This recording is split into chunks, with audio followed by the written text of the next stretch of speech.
ભાઈઓની સામે જ સમાજના યુવાનો પડતા જોવા મળી રહ્યા છે। ભાઈના બંગલે જાય તો પણ 50-50 ધક્કા 25-25 ધક્કા ખાવા પડે છે। બાપજીનો કોલ આવે મેટર સોલ્વ થઈ જાય। ભાઈ હવે કઈ મેટર સોલ્વ થતી નથી। જ્યારે નવનીતભાઈને ન્યાય અપાવતો ત્યારે રાત દિવસ મહેનત કરી, પછી શું કારણ કરી હતી ખબર? જેમ કે એમની એક સીટ જાયવી હતી, એટલે કહું ને કે આપણે સમાજ આપણો આમને આમ ભોરો છે, કોઈને સમાજના વિશે આપણે ચાલો નહીં। અત્યારે એ જગ્યાએ જો જયેશભાઈ બહાર હોત ને તો ન્યાય મળી ગયો હોત। એમના વિસ્તારમાં થાય ને તો અડધી રાતે પોકે, આપણા વિસ્તારમાં થાય ને તો કોઈ આવતું નથી। જ્યારે ટિકિટ લેવી હોય ત્યારે સમાજને યાદ કરે, ટિકિટ આવી જાય પછી સમાજ કોણ ને હું કોણ। હજુ સુધી તમે અમારી ચેનલને સબસ્ક્રાઇબ નથી કરી તો અત્યારે જ ન્યૂઝરૂમ ગુજરાતને સબસ્ક્રાઇબ કરો, ફેસબુક અને ઇન્સ્ટાગ્રામ પર ફોલો કરો।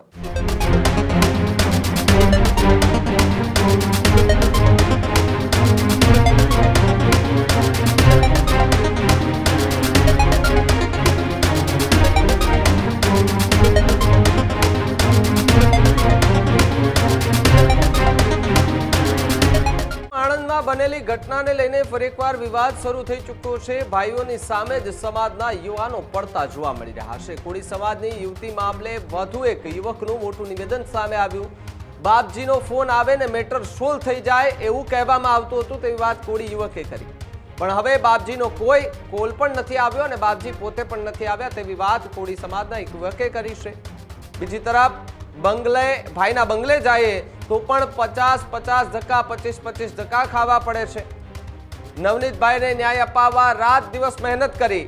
ત્યાં મહેનત એટલે કરી કારણ કે એમની એક સીટ જાય તેવી હતી, હીરાભાઈની સીટ જાફરાબાદથી જાય તેવી હતી, તેટલા માટે ત્યાં મહેનત જે છે તે કરવામાં આવતી હતી તેવો દાવો કરવામાં આવ્યો છે। કેમ કે જાફરાબાદથી અમરીશ ડેરને ઊભા રાખવાની વાત હતી, એટલા માટે ત્યાં લગાતાર જે છે તે નવનીત બાલદિયા કેસમાં હીરા સોલંકી અને પરસોત્તમ સોલંકી લડી રહ્યા હતા। સમાજની એકતા બતાવવા માટે એમણે રાજકારણ કર્યું હોવાનો આરોપ પણ કોળી યુવકે લગાવ્યો। અમને ત્યાં બંગલે બોલાવે અને પછી એ બાપજી જે છે તે સૂઈ જાય, અમે સવારના જઈએ, રાત સુધી અમને મળે નહીં એટલે અમે પાછા ફરી જઈએ। સમાજનું કોઈ પણ હોય હવે ઓળખવાની જરૂર છે, તે પ્રકારની વાત કોળી યુવકે કરી છે।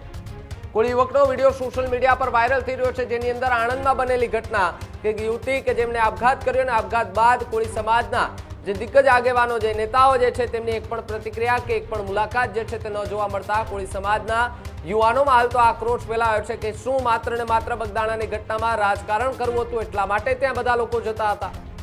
અહીંયા ગરીબ મધ્યમ પરિવારની દીકરી કે જેમના પર અત્યાચાર થયો અને એમણે આપઘાત કર્યો, એને અત્યારે ન્યાયની જરૂર છે। ન્યાય અપાવવા માટે સમાજે ભેગું થવાની જરૂર છે, પરંતુ અહીંયા સમાજના કોઈ પણ આગેવાન જે છે તે નથી આવ્યા, તે પ્રકારની એક વાત કરતા યુવકનો વિડીયો હાલ સોશિયલ મીડિયા પર વાયરલ થઈ રહ્યો છે।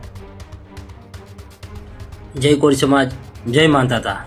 હાલ જે આપણે વાત કરી, આપણા સમાજની દીકરીને ગરો ફાંસી દઈ દેવામાં આવ્યો અને જાણથી મારી નાખવામાં આવ્યો। એ આપણે આણંદ જિલ્લાની અંદર તો વિચાર કરો કે આપણા સમાજના નેતા જે આમ ગણો ને, આપણે કેવી બાપજી આપણા બાપજીનો કોલ આવે મેટર સોલ્વ થઈ જાય। ભાઈ હવે કઈ મેટર સોલ્વ થતી નથી। ભાઈના બંગલે જાઓ ને તો 25-25 ધક્કા ખાવા પડે, સમજે? એમાં નજરે ખાધેલા છે, એટલે કઈ મેટર સોલ્વ થતી નથી। એક જ્યારે નવનીતભાઈને ન્યાય અપાવતો ત્યારે રાત દિવસ મહેનત કરી, પછી શું કારણ કરી હતી ખબર? જેમ કે એમની એક સીટ જાયવી હતી, ચાપડા બાજવાળી છે, હીરાભાઈ સોલંકીની। જેમ કે અહીંયા અમરેશ ડેરીને ઊભો રાખવામાં આવવાનો હતો, એટલે એમને આ રાજકારણ સમાજને એકતા દેખાડવા માટે આ એમને ઊભું કરવામાં આવ્યું। અને પછી જ્યારે એ થઈ ગયું પછી ચાઈ ગયા તો બધા સમાજના આગેવાન એટલે કહું ને કે આપણે સમાજ આપણો આમને આમ ભોરો છે। જેમ કે આવા લોકોને વિચારમાં આપણે આવી જઈએ અને જોઈએ તો જે એવું હોય કે ભાઈનો કોલ આવે મેટર સોલ્વ થઈ જાય, ભાઈનો કોઈ મેટર સોલ્વ થતી નથી। ભાઈના બંગલે જાઓ ને તો 10 દાન તો આટા ખાવા પડે। જેમ કે રજૂઆત કરવા માટે હું જેલો મારા એક પરમસિંહ મિત્રો જયેશભાઈ ઠાકોરની ખોટી રીતે જેલમાં ફસાઈ દેવામાં આવ્યો છે, ત્યારે મેં વારંવાર દિવેશભાઈને કોલ કર્યા છે, તો એ ભાઈ મને એવું કીધું કે તમે આવો, પછી ભાઈ સૂઈ જાય બંગલામાં જઈને, પછી અમે સવારના બે અહીંયા જઈને બેવી તોય અમારી કોઈ હેલ્પ કરતું નહોતું. એટલે આપણે કહેવાય ને સમાજના, એટલે હું તો કહું કોઈને સમાજના વિશે આપણે ચાલો નહીં. આપણામાં કેમ કે જયેશ આ અત્યારે ગણો ને જેમ આ છોકરીનું થયું ને અત્યારે એ જગ્યાએ જો જયેશભાઈ બહાર હોત ને તો ન્યાય મળી ગયો હોત. એનું કારણ કે એની સમાજની લાગણી હતી, સમાજ માટે જીવ આપવા તૈયાર હતો એ જાણ, સમજ્યા? એટલો સમાજને પ્રેમ કરતો હતો. ગમે એ અન્યાય થાય ને તો એ પહેલાં હોય, જેમ કે અડધી રાતે હોય એ જયેશ ઠાકોર, જેમ કે સમાજની ચિંતા કરવાનો વ્યક્તિ. અત્યારે આ હોત ને તો રોડ રસ્તા બંધ થઈ ગયા હોત અને ધરણા ઉપર બેસી ગયા હોત યા જયેશ ઠાકોર.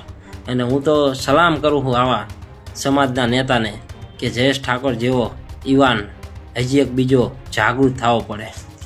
જેમ કે આવા જે આપણા નેતા રહીએ ને ભાજપની ખુરશી હાટને ગુલામી કરી રહે, સમજે? આમને કંઈ નથી, ખુરશી આપી દે અને પૈસા આપી દે એટલે રાજીના રહે, સમાજને આખો ગમે લઈ જાય. એટલે હવે સમાજને કહું આવા લોકો વિશે આપણે આવવું નહીં.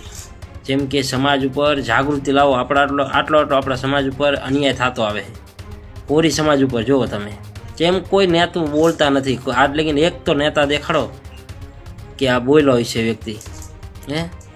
એમના વિસ્તારમાં થાય ને તો અડધી રાતે પોકે, આપણા વિસ્તારમાં થાય ને તો કોઈ આવતું નથી. એટલે જેમ આપણે જાગૃતિ લાવવાની છે અને આપણા દીકરા દીકરીને હોસ્ટેલમાં સહાય મળે અને સારું ભણતર મળે એવું મહેનત કરો. હું તો કહું ભગવાનને એવી પ્રાર્થના કરું છું ને કહે કોઈ વાંહે જાયશો તો કોઈ કંઈ તમને બંધાવશે નહીં. જેમ કે આ બધા એમના રોટલા ના ખાઈ શકતા બીજાને શું કરી દે. એટલે સમાજમાં જો આવું ને આવું કરશું ને અને સમાજમાં વિખવાદ થઈ જશે. જેમ અત્યારે ચુવરિયા ઠાકોર જોયું ને વિખવાદ પડી ગયો આપણામાંથી, કેમ કે આવા નેતાના હિસાબે પડી ગયો હોય. જેમ કે નેતાને શું જ્યારે ટિકિટ લેવી હોય ત્યારે સમાજને યાદ કરે બધાય, પછી ટિકિટ આવી જાય પછી સમાજ કોણ ને હું કોણ, એટલે આવી ગરદારી કરે છે, સમજ્યા? એટલે સમાજને જાગૃતિ લાવવાની જરૂર છે અને આવા લોકોને પારખી જવાય. પછી ભલે આપણા સમાજનો નેતા હોય તો હું કહું એને આપણે મત દેવાય નહીં. જો સમાજની સાચી દિશાએ લઈ જાવ હોય તો, અને જો ગુલામી લઈ જાવ હોય તો મત દેવાય. હું તો એમ કહું સાચી દિશામાં લઈ જાઉં. જેમ કે અત્યારની જે નવા યુવાન જાગ્યા છે ને સમાજનું સારું કરવા માટે એમને રાત દિવસ મહેનત કરે છે. જેમ કે એમને એવું હોય કે મારો સમાજ ને હું થોડોક શિક્ષણમાં લઈ જાઉં અને રોજગારમાં લઈ જાઉં અને સારું ભણતર થાય અને વાસંદાને એવું બધું બંધ કરે સમાજ. જેમ કે કોળી સમાજ તો તમને ખબર કે હાવ પાછળ જ છે. જેમ કે સમાજને હવે એક કાંકડે બાંધવા માટે આગળ લાવવા માટે આ મહેનત કરવી અમે. અને આવા જે નેતા રહ્યા ને આવા નેતાને વિચારમાં આવવું નહીં કોઈને, સમજે? અને હજી કહું કોલ ભૂલી જઈજો. કોઈ કે ભાઈનો કોલ આવે મેટર સોલ્વ થઈ જાય કંઈ થતું નથી, એટલે યાદ રાખજો ભાઈ. ત્યારે જ ન્યૂઝરૂમ ગુજરાતની યુટ્યુબ ચેનલને સબસ્ક્રાઇબ કરો અને ઇન્સ્ટાગ્રામ અને ફેસબુક પર ફોલો કરો. અપડેટ રહો, સત્યની સાથે રહો.